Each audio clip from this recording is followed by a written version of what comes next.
Congress party और गठबंधन के हमारे प्यारे कार्यकर्ता भाइयों और बहनों, आप सबका यहां बहुत बहुत स्वागत। आप दूर दूर से आए, हमारी बात सुनने आए, इसके लिए आपको मैं दिल से धन्यवाद करता हूं। यहां भीड़ में बहुत सारे युवा आए हैं। 50% यहां महिलाएं आई हैं और सच्चाई है कि आज के हिंदुस्तान में अगर कोई लोग दुखी है तो वो देश के युवा दुखी हैं बेरोजगारी के कारण, और देश की महिलाएं दुखी हैं महंगाई के कारण। बोझ आपको उठाना पड़ता है। मोदी जी बड़े बड़े भाषण करते हैं,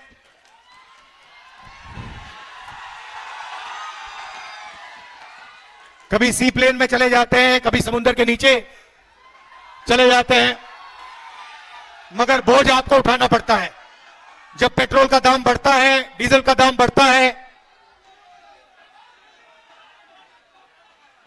महंगाई बढ़ती है, तो असली चोट असली चोट हमारी माताएं बहनों को लगती है। उनसे कोई पूछने को नहीं आता, अकेली रहती हैं और रोज उनको चोट लगती है। जब भी वो कुछ खरीदने जाती हैं उनको चोट लगती है। नरेंद्र मोदी जी ने उसमें जीएसटी जोड़ दिया, तो जितना टैक्स आप देते हो, जितना टैक्स हिंदुस्तान के गरीब लोग देते हैं, उतना ही अदानी जी देते हैं। आप शर्ट खरीदते हो, जितना टैक्स आप देते हो उतना गौतम अदानी देता है। ये पूरा टैक्स का जो ढांचा है, हिंदुस्तान के गरीब लोगों से पैसा लेने का तरीका है। सही बात है। आप देखिए, अदानी जी अरबपति है, प्राइवेट हवाई जहाज में 24 घंटा उड़ता है, धारावी की उसको जमीन दी जा रही है, 1 लाख करोड़ रुपए की जमीन उसको दी जा रही है, और जितना टैक्स आप देते हो उतना ही वो देता है। अगर आप टी शर्ट खरीदोगे, जीएसटी जितनी आप दोगे उतनी ही अदानी देगा। तो ये जो नरेंद्र मोदी जी ने जीएसटी का सिस्टम बनाया है, ये गरीबों से चोरी करने का सिस्टम है। और इस देश में गरीब कौन है मैं आपको बता देता हूं। 8% आदिवासी, 15% दलित, 50% पिछड़े वर्ग के लोग, 15% अल्पसंख्यक माइनॉरिटी के लोग। मतलब 90% हिंदुस्तान की आबादी या दलित है, या आदिवासी है, या पिछड़े वर्ग की है, या फिर माइनॉरिटी है। मगर अगर आप देखें, हिंदुस्तान की संस्थाओं को देखें, सरकारी ऑफिसेज में देखें, आपको ये लोग नहीं दिखाई देंगे। आप मीडिया देखते हो, हर रोज हर शाम झारखंड में डिबेट होती है, एंकर एक दूसरे से बात करते हैं, पत्रकार आर्टिकल लिखते हैं। आप मुझे बताओ, टीवी में डिबेट होते हुए आपने कभी किसी गरीब आदिवासी को, किसी किसान को, किसी गरीब दलित को, किसी गरीब पिछड़े वर्ग के व्यक्ति को टेलीविजन पे देखा है क्या? नहीं दिख सकता आपको। आपको कभी आपने नरेंद्र मोदी जी को किसान से गले मिलते हुए देखा है? ना।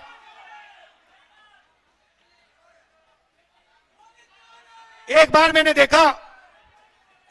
देखा नरेंद्र मोदी जी को, वो तारों के पीछे, बार्ब्ड वायर के पीछे 10-15 गरीब बच्चे थे, झिझक झिझक के नरेंद्र मोदी जी उनके हाथ पकड़ रहे थे। हिंदुस्तान का प्रधानमंत्री गरीबों के पास जाता ही नहीं है, वो जाता ही नहीं है। किसानों के पास, आदिवासियों के पास, दलितों के पास, पिछड़ों के पास वो कभी नहीं जाते हैं।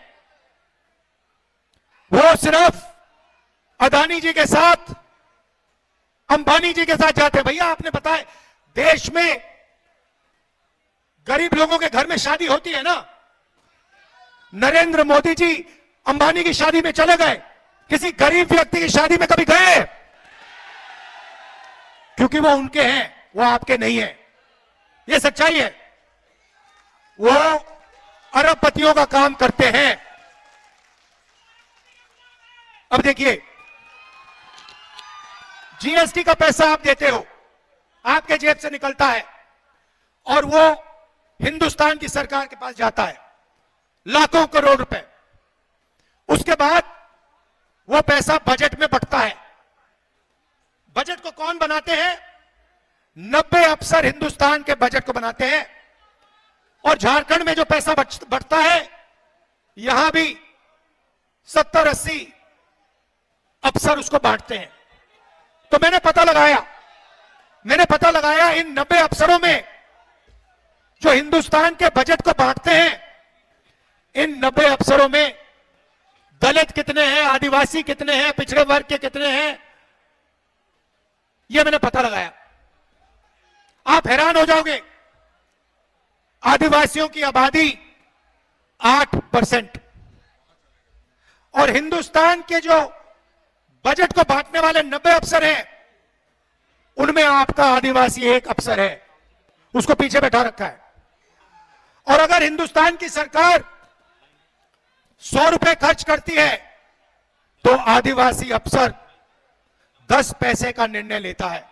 आपकी आबादी 8%, आपकी भागीदारी 100 रुपए में से 10 पैसे। दलित हिंदुस्तान में 15% है। 90 अफसरों में से 3 अफसर दलित। 100 रुपए खर्च होता है तो 1 रुपया दलित अफसर निर्णय लेते हैं। पिछड़े वर्ग कम से कम 50% हैं। 90 में से 3 पिछड़े वर्ग के अफसर हैं और 100 रुपए में से 5 रुपए का निर्णय ये लोग लेते हैं। जोड़ लीजिए, 90% आपकी आबादी है और 6 रुपए 10 पैसे 100 में से, 100 रुपए में से आप निर्णय लेते हो। बड़ी कंपनियों को देखो, अदानी, अंबानी, टाटा, बिरला, अगर आप इनके ऑफिसेज में जाओगे, इनकी मैनेजमेंट टीम को देखोगे, इनके मालिकों को देखोगे, आपको एक आदिवासी, एक दलित, एक पिछड़ा नहीं मिलेगा, एक अल्पसंख्यक नहीं मिलेगा। यह देश की सच्चाई है।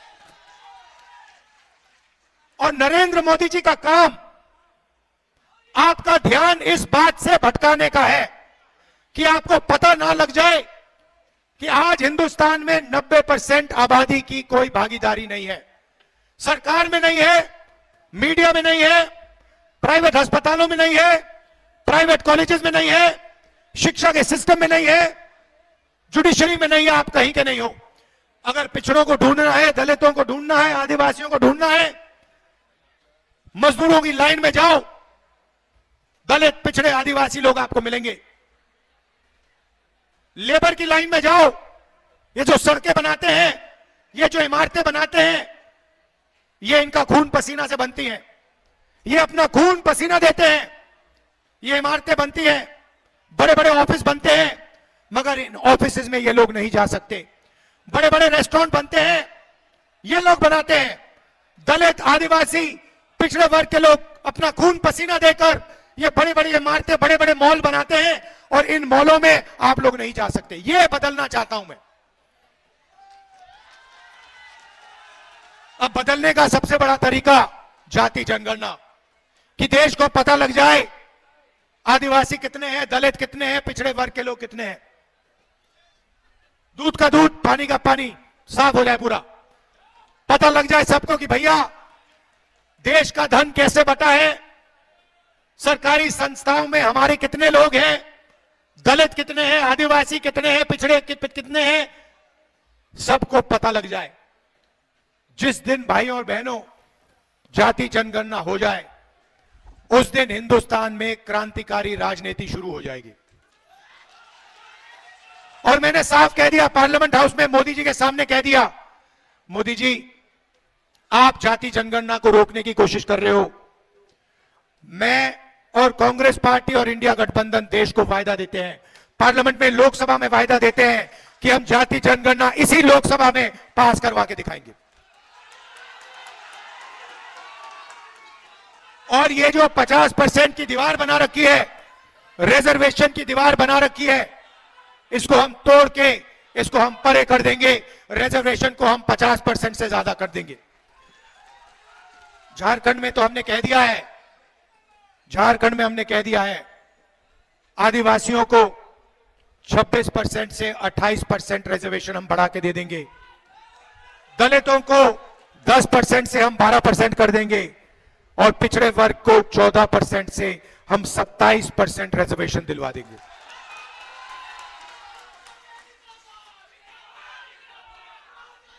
यहां आदिवासी वर्ग के लोग आए हैं, हम आपको आदिवासी कहते हैं, बीजेपी के लोग आपको वनवासी कहते हैं। आपने सुना है ना, वो वनवासी कहते हैं, हम आदिवासी कहते हैं।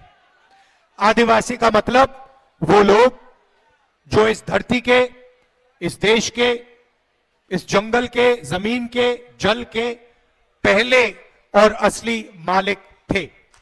यह है आदिवासी शब्द। आदिवासी मतलब पहले मालिक, तो पहले रहते थे वो आदिवासी। आदिवासी शब्द के पीछे एक सोच है, अगर आप पहले मालिक थे तो जल, जंगल और जमीन का अधिकार भी आपको मिलना चाहिए, का फायदा भी आपको मिलना चाहिए। बीजेपी आरएसएस के लोगों ने नया शब्द बनाया, वनवासी। वनवासी का मतलब वो लोग जो जंगल में रहते हैं। वनवासी के पीछे सोच है कि जल, जमीन, जंगल का अधिकार आपको ना मिले, जो आपका है वो आपसे छीन लिया जाए और आपको जंगल में रखा जाए और आस्ते आस्ते आस्ते आस्ते आस्ते आपसे जंगल छीनते जाते हैं, छीनते जाते हैं, छीनते जाते हैं। अंत में आपको वनवासी कहेंगे और हिंदुस्तान में जंगल ही नहीं बचेगा। फिर आपसे कहेंगे भैया आप तो जंगल में रहने वाले लोग हो, अब तो जंगल ही नहीं बचा, अब आप जाके भीख मांगिए। ये इनकी सोच है। हमारी सोच, जल, जंगल, जमीन आपका, पहला अधिकार आपका, जल, जंगल, जमीन का फायदा आपको जाना चाहिए। अगर धन जमीन से, जंगल से, जल से बनता है तो वो धन आपको भी मिलना चाहिए। ये कांग्रेस पार्टी, इंडिया गठबंधन की सोच। इसीलिए मैनिफेस्टो में हमने आपके लिए गारंटीज दी हैं। और भाषण की शुरुआत मैंने महिलाओं से की थी, तो मैं आज आपको कहना चाहता हूं कि अगली झारखंड की सरकार, कांग्रेस पार्टी जेएमएम की सरकार एक ऐतिहासिक काम करने जा रही है। झारखंड की महिलाएं, आप तैयार हो जाइए, आप रेडी हो जाइए, क्योंकि चुनाव के एकदम बाद खटाखट खटाखट खटाखट हमारी सरकार हर महीने, ये देखिए मुस्कुरा रही है, हमारी सरकार हर महीने आपके बैंक अकाउंट में 2500 रुपए खटाखट खटाखट खटाखट अंदर। महंगाई की चोट आपको लगती है, सरकार का फायदा भी आपको पहुंचना चाहिए। 2,500 रुपए हर महीने आपके बैंक अकाउंट में ठकाठक ठकाठक ठकाठक। 1 तारीख को आप जगोगी, जनवरी, फरवरी, मार्च, अप्रैल, मई, जून, बैंक अकाउंट चेक करोगी 2,500 रुपए अंदर। उसके बाद गैस सिलेंडर 450 रुपए का, 450 रुपए का गैस सिलेंडर, 2,500 रुपए बैंक अकाउंट के अंदर। 7 किलो राशन हर व्यक्ति को हर महीने आपकी इंडिया गठबंधन की सरकार देने जा रही है। युवाओं के लिए 10 लाख युवाओं को रोजगार, 500 एकड़ का इंडस्ट्रियल पार्क और डिग्री कॉलेज झारखंड के हर ब्लॉक में और प्रोफेशनल कॉलेज हर डिस्ट्रिक्ट में हमारी सरकार बनाने जा रही है। किसानों के लिए धान के लिए मिनिमम सपोर्ट प्राइस, आज आप 2,400 रुपए प्रति क्विंटल धान खरीदते हो। चुनाव के बाद इंडिया गठबंधन की सरकार धान के लिए आपको 3,200 रुपए प्रति क्विंटल देने जा रही है। भाइयों और बहनों, हमने मन बना लिया है, जितना पैसा नरेंद्र मोदी अरबपतियों को देगा, उतना पैसा हम गरीबों को, किसानों को, मजदूरों को, युवाओं को देंगे। इस बार दिल्ली में सरकार नहीं बनी, आने वाले समय में दिल्ली में इंडिया गठबंधन की कांग्रेस पार्टी की सरकार आएगी, तो फिर देखना गरीबों को कैसे मजे मिलेंगे, किसानों को, मजदूरों को, जो अपना खून पसीना देते हैं, 24 घंटा काम करते हैं, सड़क बनाते हैं, देश को भोजन देते हैं, छोटे व्यापारी लोग जो रोजगार देते हैं, छोटे बिजनेस वाले लोग जो रोजगार देते हैं देश को, उनकी मदद करने वाली सरकार होनी चाहिए। नरेंद्र मोदी ने 6 लाख करोड़ कर्जा माफ किया है अरबपतियों का। किसान कर्जा माफी मांगता है, नरेंद्र मोदी कहता है तुम्हें नहीं देंगे। गरीब व्यक्ति कर्जा माफी मांगता है, कहता है हम नहीं देंगे। अरबपतियों के लिए टैक्स माफ हो जाएगा, कर्जा माफ हो जाएगा, जमीन दी जाएगी। ऐसी सरकार झारखंड में नहीं आनी चाहिए। नहीं आएगी ना? इंडिया गठबंधन की सरकार बनाइए। 2,500 रुपए प्रति महीना वाली सरकार बनाइए। 3,200 रुपए प्रति क्विंटल वाली सरकार बनवाइए और 200 यूनिट बिजली फ्री में देने वाली सरकार बनाइए। आप सबका दिल से बहुत बहुत धन्यवाद। बहुत जोश है आप में। नमस्कार, जय हिंद।